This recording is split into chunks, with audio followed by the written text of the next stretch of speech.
সকালবেলা ঘুম থেকে উঠেই জানালা খুলতেই দেখি আকাশটা মেঘলা, হাওয়া, আর একটু মনে হচ্ছে বৃষ্টি আসবে। মনে হয় আজকে আকাশটা এরকমই থাকবে সারাদিন। বাইরে আমার কিছু কাপড় চোপড় ছিল, সেগুলো সব তুলে নিয়ে এলাম ঘরে। এরই মধ্যে ঘর থেকে ভেসে আসছে ছোট্ট একটা অতিথির হাসি। তো ঘরে গিয়ে দেখলাম আমার ঘরে এসেছে একটা ছোট্ট অতিথি। তো তার সঙ্গে খেলছে আমার মেয়ে, আর তার সঙ্গে গিয়ে আমিও একটু খেলে নিলাম। কি কিউট দেখো, ওই বাচ্চাটা খেলছে। তো ও আমাদের বাড়িতে ঘুরতে এসেছে, তো আমার ঘরে এসেছে ও। তো এখান থেকে গিয়ে আমি যেহেতু কাপড়গুলো উঠিয়েছি, ও ওইদিকে খেলছে মেয়ের সঙ্গে, আমি ওইদিকে কাপড় চোপড়গুলো একটু ভাঁজ করে নেব।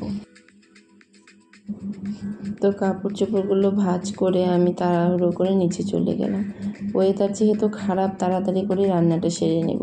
আজকে শ্বশুর শাশুড়ি মা বাড়িতে নেই, যার জন্য আমাকে তাড়াহুড়ো করতে হবে। তো ওইখানে গিয়ে আমি সব কিছু আগে রেডি করে নিয়েছি, তারপরে আমি রান্নাটা বসিয়ে দিলাম। তো আজকে তেমন কিছু রান্না করব না, আজকে রান্না করব একটু মাংস আর একটা মাছের চচ্চড়ি।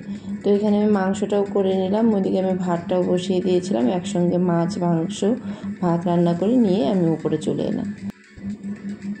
যখনই ওরা শ্বশুর শাশুড়ি মা বাড়িতে না থাকে, তখনই আমরা খাবারগুলো উপরে নিয়ে চলে আসি।